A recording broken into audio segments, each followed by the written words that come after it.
Ukraine से अब ऐसी खबर निकल कर आ रही है जो आप में से कई सारे लोगों को निराश कर सकती है, क्योंकि अब एक इंडियन नेशनल यानी भारतीय नागरिक ने रशिया के खिलाफ हथियार उठाने का फैसला किया है। यूक्रेन की बात करें तो रशिया के पास यूक्रेन से 4 गुना ज्यादा सैनिक हैं। ऐसे में यूक्रेन की गवर्नमेंट लगातार कोशिश कर रही है कि ज्यादा से ज्यादा वॉलंटियर्स सामने आए और इस मुश्किल की घड़ी में यूक्रेन के बॉर्डर्स की सुरक्षा करें।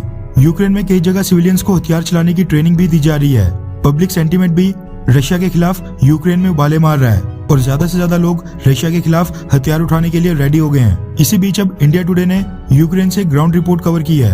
दरअसल रशिया के खिलाफ यूक्रेन को डिफेंड करने, यूक्रेन की रक्षा करने के लिए न सिर्फ यूक्रेन के नौजवान हथियार उठा रहे हैं, बल्कि कई सारे यूरोपियन और वेस्टर्न देशों के नौजवानों ने भी वॉलंटियर करके यूक्रेन आर्म्ड फोर्सेस से ट्रेनिंग लेना शुरू कर दिया है। इंडिया टुडे की रिपोर्ट के मुताबिक इन सभी फॉरेन नेशनल्स में से एक इंडियन नेशनल भी है, यानी भारत का नागरिक भी है, जिसने फैसला किया है कि वो इस वॉर में यूक्रेन की तरफ से हथियार उठाकर रशिया के खिलाफ लड़ेगा। रिपोर्ट्स के मुताबिक इस इंडियन नेशनल का नाम है साई, जो भारत के तमिलनाडु राज्य का रहने वाला है। साई यूक्रेन में स्टूडेंट वीजा के ऊपर गया था। वो वहाँ पर एरोस्पेस इंजीनियरिंग कर रहा था। कई सारे इंडियन स्टूडेंट्स और उसके दोस्तों ने कॉन्फ्लिक्ट के चलते भारत वापस आने का फैसला किया, लेकिन साई ने यूक्रेन पैरामिलिट्री फोर्सेस की जॉर्जियन नेशनल लीजन को ज्वाइन किया है, जो एक वॉलंटियर्स की यूनिट है और यूक्रेन की तरफ से रशिया के खिलाफ लड़ेंगे। साई फिलहाल यूक्रेन में हथियार चलाने की ट्रेनिंग ले रहा है, जिसके साथ साथ उसको बेसिक मिलिट्री टैक्टिक्स, सर्वाइवल और मेडिकल ट्रेनिंग भी दी जा रही है। तमिलनाडु के नेटिव साई की उम्र 22 से 25 साल के बीच में बताई जा रही है।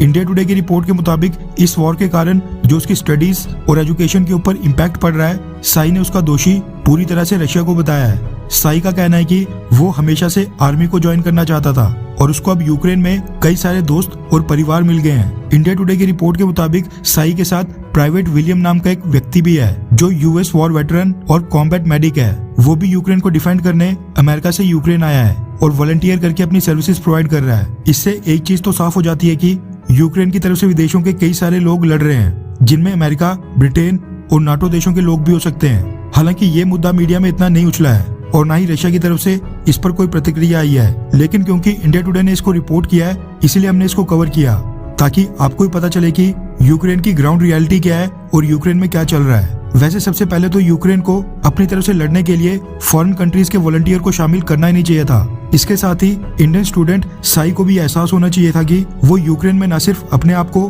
बल्कि भारत को रिप्रेजेंट कर रहा है। कल को भगवान ना करे कि साई को यूक्रेन में कुछ हो जाता है, तो फिर ये इंडियन गवर्नमेंट के लिए बहुत ही बड़ी मुसीबत बन सकती है।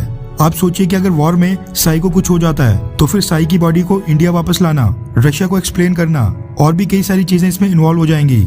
इसलिए हमारा ओपिनियन ये है कि साई को यूक्रेन की तरफ से हथियार नहीं उठाने चाहिए और यूक्रेन में जो भारत की एम्बेसी है, उसको साई को भारत वापस लाने के लिए सख्त कदम उठाने चाहिए। लेकिन खैर, साई के ऊपर क्या कार्रवाई होनी चाहिए, या उसने यूक्रेन की पैरामिलिट्री फोर्सेस को ज्वाइन कर सही किया या फिर गलत, नीचे कमेंट करके अपनी राय जरूर बताएं।